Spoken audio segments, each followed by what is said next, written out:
If you ever get a chance to time travel to the late 1700s to 1900s, don't sleep in a green room, or wear green clothing, or eat green cake. Just stay away from the color green because in that time period, green pigments contain high levels of arsenic. And for this video, I'm going to be making a garden piece inspired by Scheele's green, which was the first arsenic green paint, which was invented by accident in 1775. It was invented by Carl Wilhelm Scheele, and before the pigment went into production, he wrote to a friend about telling people how poisonous his new color was. He said, quote, "What's a little arsenic when you've got a great new color to sell?" Which is so nice, what a guy. Scheele's green became instantly popular because it was cheap to produce, and before this green was a notoriously difficult color to replicate and was seen as a statement of wealth. So the reason why I wanted to make a garden piece inspired by this color was because I made a rose previously inspired by this color, and I made it with a kind of a wallpaper pattern.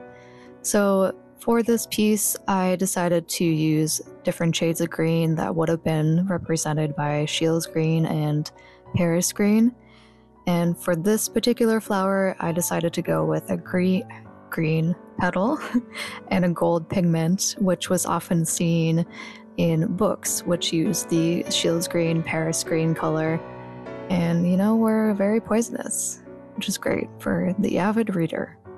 And as I said, Paris green was another known arsenic green color, which was invented in 1814, and it was an improvement on the formula of Scheele's green because it didn't fade as quickly, and it looked more like an emerald jewel green. But it was still deadly, and both pigments degraded with moisture and became arson gas. Arsenic poisoning could be a bit difficult to detect and could be easily misdiagnosed as cholera or dysentery, so at first no one suspected her beautiful new green outfit would be slowly killing them. And because it was so cheap to produce, the Victorians used this color in everything they could, from fabrics to toys, food coloring, books, and artificial flowers. And women at the time loved wearing artificial flower hairpieces, and artificial leaves in particular were colored with this arsenic green.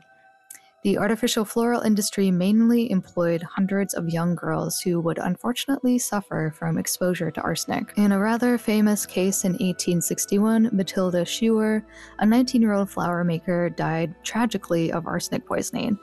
Her job had involved blowing arsenic powder onto headdresses to color the petals, and a report later in the London Times revealed that each flower crown she made had enough poison to kill 20 people. For this flower, I'm using this silkscreen pattern that I thought had a similar image to the Victorian wallpaper, so I wanted it to look like wallpaper.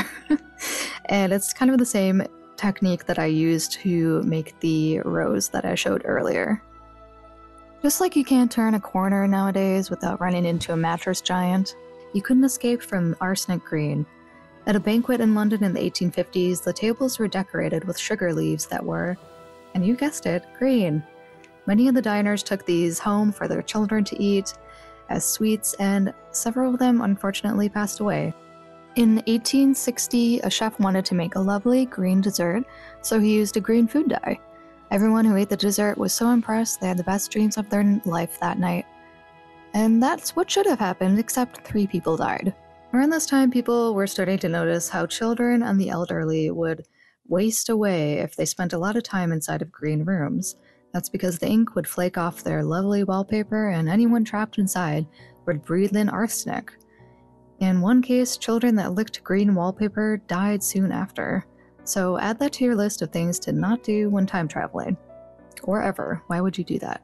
William Morris, who was the designer of said delicious deadly wallpaper, was skeptical that arsenic wallpaper could be dangerous. But he was also the heir to a copper mine, which produces arsenic dust as a byproduct of mining. And he also sold wallpaper. So, of course, he was skeptical. When doctors told him that the miners in his mines were suffering from arsenic poisoning, he famously said they were bitten by witch fever, which he means they didn't know what they were talking about and they didn't know how to properly diagnose people. As more people began to connect the dots between artificial color green and death, the popularity of Scheele's and Paris green began to decline.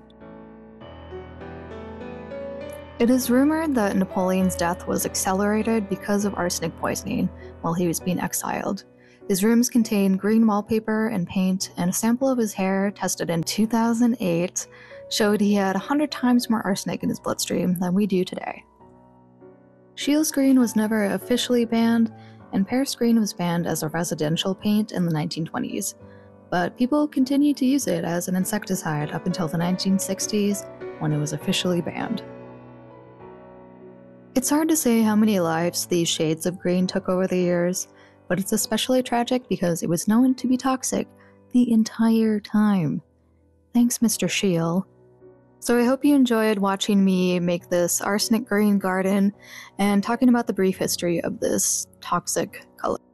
And the best thing is that this garden won't kill you, unless there's a freak Final Destination event happening, which I doubt. But I absolutely love this one. The color scheme screams Victorian era to me. It's made on an 8x8 wood panel, and here it is in all of its glory. So if you like this video and watching me sculpt things out of clay and talking about weird history and facts like that, follow along and I'll be back for another video next time. Bye.